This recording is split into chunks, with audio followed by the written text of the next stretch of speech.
मैं आज छत्तीसगढ़ के धान किसानों को भी मेरे दिल की एक बात बताना चाहता हूं। कांग्रेस आपको धान की कीमतों के नाम पर धोखा दे रही है, झूठ बोल रही है। सच्चाई ये है कि छत्तीसगढ़ के धान किसानों का दाना दाना याद रखेंगे। मैं जो क्या याद रखेंगे कि भूल जाएंगे? गांव गांव जाके बताएंगे। छत्तीसगढ़ के धान किसानों का दाना दाना केंद्र सरकार खरीदती है, मोदी सरकार खरीदती है। भाजपा सरकार ने 1 लाख करोड़ रुपए छत्तीसगढ़ के धान किसानों को दिए हैं।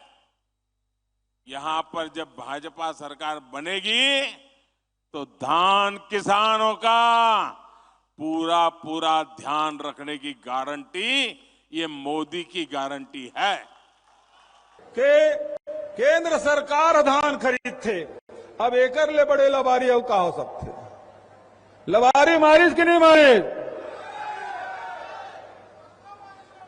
यदि वो धान खरीदते तो मैं ओकर से सवाल पूछना चाहता हूं।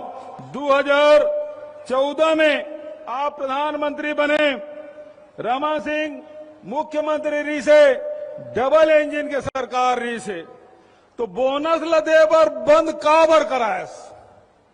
वही समय बोनस बंद हो रही कि नहीं हो रही से? हो ना? और वही समय जेमे 10 क्विंटल खरीदे के आदेश कर रही से प्रति एकड़, हो रही कि नहीं हो रही से? और ओकरे शासन काल है 2017 में जिन सबसे कम धान खरीदे हुए 56 लाख मीट्रिक टन। तो ये लगातार झूठ बोले के काम करत है। और जबले हमार सरकार आए, कांग्रेस की सरकार आए, किसान और मजदूर मन के सरकार आए, पहली साल ही 82 लाख मीट्रिक टन, दूसरा साल 84 लाख मीट्रिक टन, तीसरा साल 92 लाख मीट्रिक टन, चौथा साल 107 लाख मीट्रिक टन, और ये साल जिन धान खरीदी हुई तेन जाही 125 लाख और 130 लाख मीट्रिक टन।